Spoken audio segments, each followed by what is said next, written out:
জানেন কি, পুরীর মন্দিরের প্রভু জগন্নাথের রথ আসলে আমাদের এই মানবদেহেরই প্রতিভূ। জগন্নাথ দেবের রথ 206টি কাঠ দিয়ে তৈরি করা হয়, যা মানবদেহের 206টি হাড়ের অনুরূপ। পুরীর রথের 16টি চাকা, 5টি জ্ঞানেন্দ্রিয়, 5টি কর্মেন্দ্রিয় ও 6টি রিপুর প্রতীক।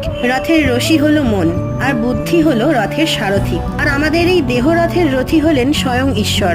ঈশ্বর নিজের ইচ্ছায় এই শরীরকে চালিত করেন।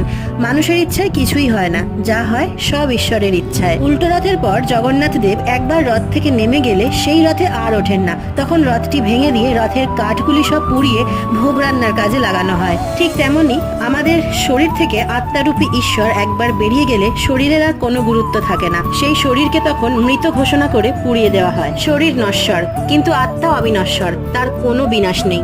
সবকিছুর আধার সেই ঈশ্বরকে পেলে আর কিছুই পাওয়ার বাকি থাকে না।